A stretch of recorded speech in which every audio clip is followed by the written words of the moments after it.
Guys, ഞാനും മോളും അമ്മമ്മയ്ക്ക് നുറുക്ക് ഗോതമ്പ് വാങ്ങാൻ വേണ്ടിയിട്ട് അംഗനവാടിയിലേക്ക് പോവുകയാണ്.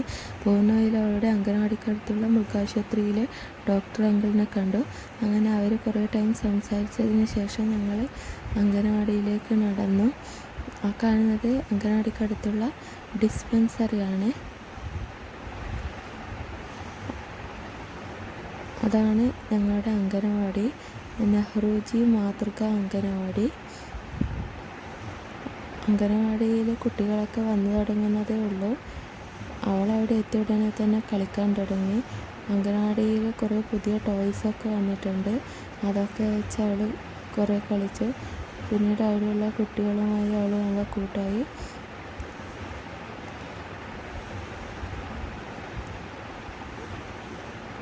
അതിൽ റിങ് കറക്റ്റ് അല്ലാത്തത് കൊണ്ട് അവിടെയുള്ള ഹെൽപ്പർ ആൻറ്റി പറഞ്ഞു കൊടുക്കുകയാണ് അതെങ്ങനെയാണ് വെക്കേണ്ടതെന്നൊക്കെ.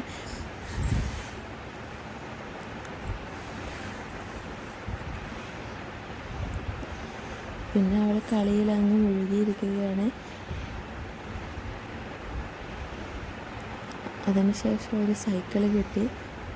സൈക്കിൾ ഓടിക്കാൻ പറ്റാത്തത് കൊണ്ട് അതിനെ അവർ ഉപേക്ഷിച്ചു. പിന്നെയാണ് അവളുടെ കണ്ണിൽ കാക്ടസ് വെട്ടത്. അങ്ങനെ കാക്ടസുമായി അവൾ സംസാരിച്ച് കുറേ സമയം കളിച്ചു. അതിനെ സംസാരിച്ച് അവസാനം അതിനെ അടിച്ച് താഴെ ഇട്ടു. ഗൈസ്, അവൾക്ക് മനസ്സിൽ തോന്നിയ കാര്യങ്ങളൊക്കെ കാക്ടസിനോട് പറഞ്ഞു. അത് റിപ്പീറ്റ് ചെയ്യുന്നത് കണ്ടപ്പോൾ അവൾക്ക് ഒരുപാട് സന്തോഷമായി. അതിനോടൊത്ത് കളിച്ച് അതിൻ്റെ ചാർജ് തീർന്നുപോയി. പിന്നീട് അത് അനങ്ങാതെ ആയപ്പോൾ അതിനെ ഒരു മൂലയ്ക്ക് വെച്ച് ഞങ്ങൾ അംഗനവാടിയിൽ കുഞ്ഞു മക്കളോട് ടാറ്റ പറഞ്ഞ് വീട്ടിലേക്ക് മടങ്ങി.